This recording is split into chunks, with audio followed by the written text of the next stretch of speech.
ጤና ይስጥልኝ ተመልካቾቻችን፣ ዜና በምልክት ቋንቋ ቀርባሉ። የእስራኤል ፕሬዝዳንት አይዛክ ሄርዞግ ለይፋዊ የስራ ጉብኝት አዲስ አበባ ገቡ። ፕሬዝዳንቱ ቦሌ ዓለም አቀፍ አውሮፕላን ማረፊያ ሲደርሱ የውጭ ጉዳይ ሚኒስትር ዶክተር ጌዲዮን ጢሞቴዎስና የውጭ ጉዳይ ሚኒስትር ዴኤታ አምባሳደር ብርሃኑ ጸጋዬ አቀባበል አድርጎላቸዋል። ፕሬዝዳንቱም በአዲስ አበባ በሚኖራቸው ቆይታ የሁለቱ አገራት ግንኙነት በሚያጠናክሩ ጉዳዮች ዙሪያ ከመንግስት ከፍተኛ የስራ ኃላፊ ጋር ውይይት ያደርጋሉ ተብሎ ይጠበቃል።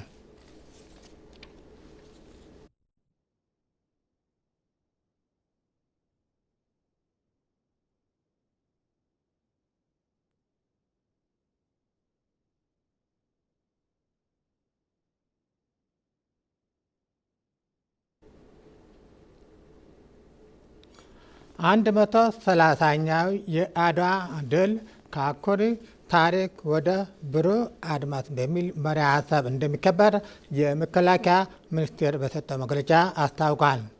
የአድዋ ድል በዓል መከበር የኢትዮጵያዊነት የጥንካሬና የጽናት መሰረት ዳግም የሚታደስበት፣ ለሀገራችን ሉዓላዊነትና አንድነት የገባነውን ቃል ኪዳን የምናድስበት ነው ሲሉ የመከላከያ ሚኒስትር ኢንጂነር አይሻ መሐመድ በመግለጫው ገልጸዋል።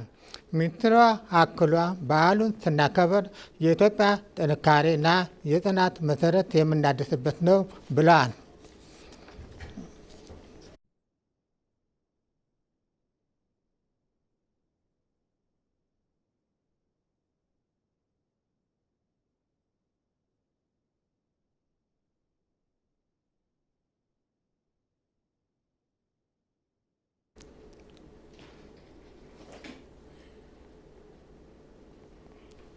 የነጻነት ታጋዩ የኔልሰን ማንዴላ መታሰቢያ ሙዚየም በአዲስ አበባ ተመርቆ ለአገልግሎት በቃ። ሙዚየሙ በአዲስ አበባ ኮልፌ ፌዴራል ፖሊስ ፈጥኖ ደራሽ ማሰልጠኛ ማዕከል የሚገኝ ሲሆን በትላንትናው ዕለት የኢትዮጵያ ፌዴራል ፖሊስ ኮሚሽነር ጄኔራል ደመላሽ ገብረ ሚካኤል ጨምሮ በኢትዮጵያ የደቡብ አፍሪካ አምባሳደርና ከፍተኛ የመንግስት ስራ ኃላፊዎች በተገኙበት ተመርቋል። ሙዚየሙ የቤተ መጻሕፍት፣ የመኝታና የመጸዳጃ ክፍሎች ጨምሮ ሌሎች አገልግሎቶችንም በውስጡ ያካተተ ሲሆን ታሪካዊ ይዘቱን በጠበቀ መልኩ ታድሶና ተገንብቶ ወደ ዘመናዊ ሙዚየምነት ተቀይሯል።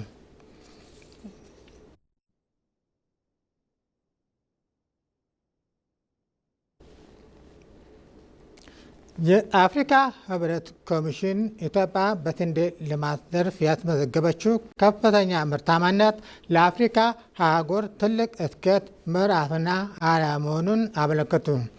ኢትዮጵያ በአጭር ጊዜ ውስጥ የስንዴ ምርታማነትን አሳድጋ የአገር ውስጥ ፍላጎትን ከመሸፈን ባለፈ ለውጭ ገበያ ማቅረብ መቻሏ ህብረቱ በቅርበት ተመልክቷል ብሏል።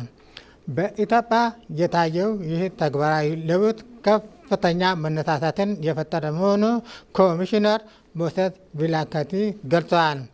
ኢትዮጵያ ከውጭ የሚገባውን ምርት በሀገር ውስጥ ስንዴ መተካት እንደሚቻል በተግባር ያሳየችበት መንገድ የሚደነቅ መሆኑን ኮሚሽነሩ ጠቅሰዋል።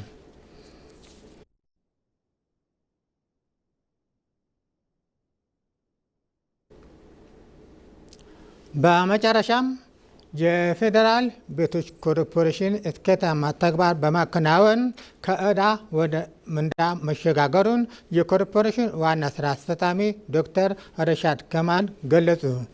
ዶክተር ረሻድ የኮርፖሬሽኑን የ50ኛ ዓመት የብር ኢዮቤልዩ በዓሉን ማክበር መጀመሩን ምክንያት አድርገው ከኢቲቪ ጋር ባደረጉት ቆይታ ሀገራዊ ለውጡ ለኮርፖሬሽኑ ዳግም ውልደት መነሻ መሆኑን ተናግረዋል። ተቋሙ ያለፉት 50 ዓመታት በተለያዩ ውጣ ውረዶች ቢያልፍም አሁን ላይ ወደ ላቀ አፈጻጸም መሸጋገሩን ተመልክቷል። የፌዴራል ቤቶች ኮርፖሬሽን የ50 ዓመት የወርቅ ኢዮቤልዩ በዓል ማስጀመሪያ መርሃ ግብርን በሰራተኛው መካከል የሚደረግ የእግር ኳስ ውድድር ትላንት በይፋ አስጀምረዋል።